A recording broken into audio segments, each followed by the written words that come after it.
രാവിലെ തന്നെ അരിയും തലയും മുറുക്കി ഇറങ്ങുന്നത് എന്നാന്നല്ലേ. ഇന്നൊരു വലിയ പണിയുണ്ട്, വലിയൊരു ടാസ്ക്കാണ്. വേനലാന്ന് പറഞ്ഞിട്ട് കാര്യമൊന്നുമില്ല. ഇപ്രാവശ്യം ഇടയ്ക്കിടെ മഴ പെയ്യുന്നതുകൊണ്ട് നമ്മുടെ മുറ്റത്തൊക്കെ മൊത്തം കാട് പിടിച്ചിട്ടല്ലേ, ചെടികൾക്കിടയിൽ മൊത്തം കാട് പിടിച്ച ഒരു നിവൃത്തിയില്ല. അതിലൊന്ന് വായിക്കാലൊന്നും തീരുന്നില്ല. അപ്പോൾ പറിക്കുകയോ ചെത്തുകയോ ചെയ്യാന്ന് വെച്ചിട്ട് ഇറങ്ങുമായിരുന്നു. അപ്പോൾ മഴ പെയ്തുകൊണ്ട് കൊതുകിൻ്റെ ശല്യം ഉണ്ടാവും. അപ്പോൾ ചേരിയിട്ട് പുകച്ച് കഴിഞ്ഞിട്ട് പണിക്കിറങ്ങാൻ പറ്റുള്ളൂ.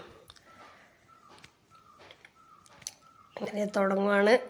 പറിച്ചിട്ടൊന്നും ഒരു നിവൃത്തിയില്ല. എത്ര വൃത്തിയാക്കിയാലും പിന്നെ അടുത്ത മഴക്ക് വീണ്ടും വരുവാണേ. അപ്പോൾ ചെത്തലും കോരലും എല്ലാം ആയിട്ട് ക്ലീനാക്കുകയാണ്. നമ്മുടെ ഈ ഭാഗത്ത് അങ്ങനെയാണേ.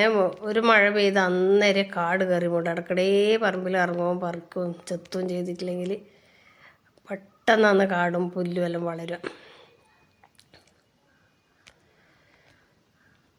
ഇത് കത്തിയാളെ വെച്ചിട്ട് വായിക്കാലൊന്നും ശരിയാവില്ല. ചെത്തിക്കൂരി തന്നെ വൃത്തിയാക്കണം.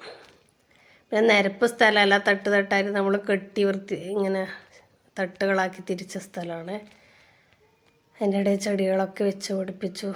മഴക്കാലമാകുമ്പം പാമ്പുകളും മറ്റും വരുന്നതിന് എല്ലാം വൃത്തിയാക്കി വെക്കണ്ടേ. എത്ര വൃത്തിയാക്കി വെച്ചിട്ടും കാര്യമൊന്നുമില്ല. അടുത്ത മഴ പെയ്ത് മഴക്കാലം തുടങ്ങിയാൽ വീണ്ടും അതേപോലെ വരും.